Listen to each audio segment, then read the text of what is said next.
Us. Oh, I'm black. No black people. Nobody gives a fuck about that. Kill that shit. Either you got a good business or you don't.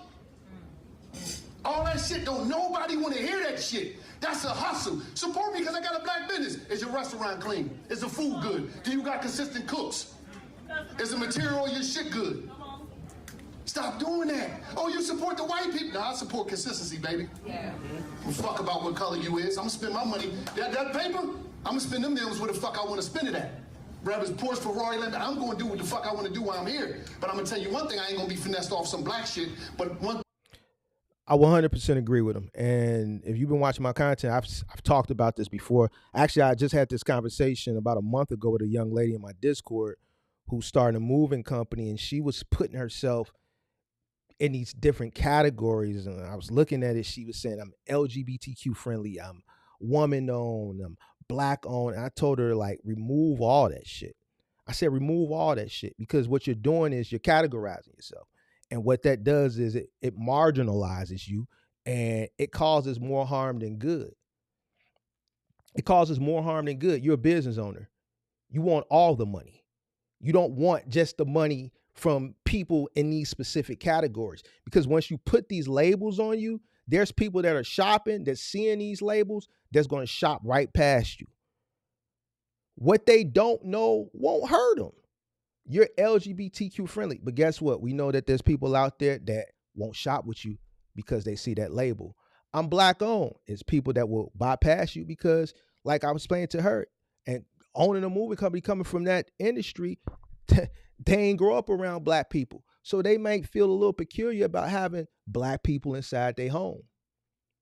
What they know won't hurt them, because on moving day, when they show up and they lease is up and this is the day they got to move, they're going to have to deal with it. And you know what? When these black people come in and provide them exceptional service and don't take nothing and don't break nothing, they're going to probably reconsider. You know what? Black people ain't so bad after all. But if you're marketing yourself as a black owned business, you're giving them the opportunity to shop right past you. Woman owned business. I said, why would, there's men out there, they're like, well, what does a woman know about lifting an armoire? They're going to shop right past you. What they don't know won't hurt them. You just want to market and promote your business as a great business. When you put yourself and you market in these specific categories by putting these labels, you marginalize yourself. And you don't need to do it. Just build a great business. Now, when he says black-owned business is a hustle, I don't necessarily think when black people do that, when you see they have these signs up on their shots, I just think it's just a proud thing. And there's nothing wrong with that. But in certain industries, that shit don't really mean nothing, because a person is going to spend where the customer service is good and the price is affordable. And I'm going to get into that in a minute. One thing about it, 70% of you motherfuckers is not going to make it. I'm not no motherfucking. And I say this all the time. It gets met with backlash, except in my niche, 90% don't make it. And people hate when I say that. But the statistics don't lie. Why do 90% don't make it? One, a lack of understanding of what they invest in, because they didn't go do the research. All the shit that people need to do, or our people need to do prior to starting a business, they don't do it. People think that starting a business is the answer to financial freedom. And there's a lot of work that's associated with getting to that. It's not cookie cutter. Like, starting a business is not a cookie cutter, expressway to financial freedom. There's a lot of work that's associated with it. And the reason why a lot of people fail is because the work that is associated with them, a lot of people ain't going to go above and beyond to do it. The discipline, the sacrifice, the long days, the sleepless nights, a lot of people ain't going to do it. You know what I hear in this industry? When people call up on the call-in show, they struggling with OTR, you tell them to go do final mile or go do moving. No, I want no touch freight. The work that they need to do to make more money and have more consistency, the work that's associated with it, they don't want to do it. This is why 90% fail and 10% survive. If you come into business and you're not willing to do what it takes to get the business to the next level, and succeed, then you're absolutely 100% gonna fail. The business don't give a fuck if you black. It don't give a fuck if you black. You know why a lot of black people have a hard time is a lack of understanding. I see so many people, black people, come into the beauty supply industry. Every year, there's always somebody that's trying to open up a black beauty supply, and every year they meet their fate. They can barely survive a year. Why? The Asians have dominated this industry for years. Why? One, because they work together. What do you mean, Mark? They work together? Well, the people who own the big conglomerate chain beauty supply stores, they buy so many units. They buy containers and containers and containers of units. And obviously, the more units you buy, the cheaper the unit costs, right?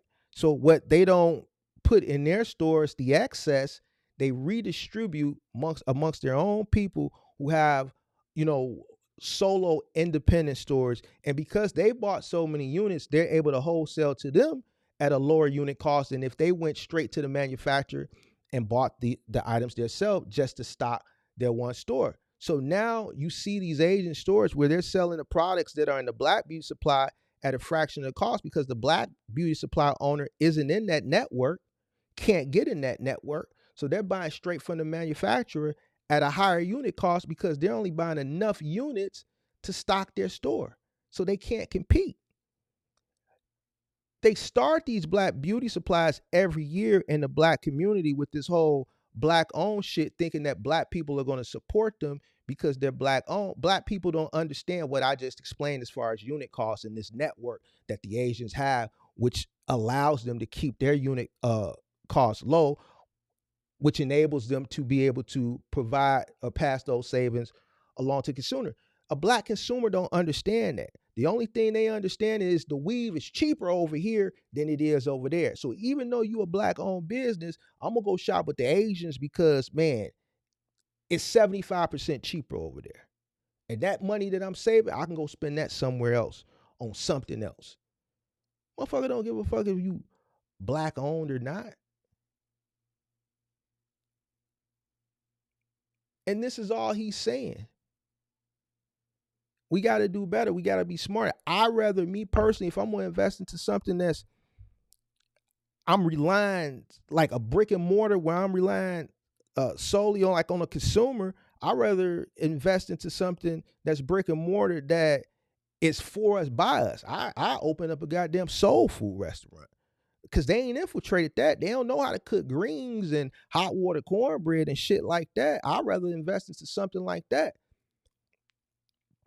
because it's for us, by us, and I can dominate that versus me knowingly getting into the beauty supply industry, knowing it's going to be hard for me to compete against the Asians because I'm not going to be able to acquire products at the cost that they're able to acquire it at. And I know over an amount of time, I'm going to meet my demise because I won't be able to compete. It's like a mom and pop shop competing against Walmart in that aspect.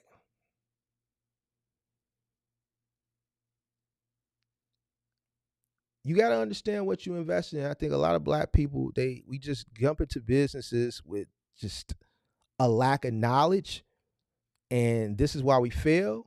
Black people aren't going to support you just because they're black, because you're black. Make sure you hit the like button, subscribe to the channel, turn on post notifications. I'm out.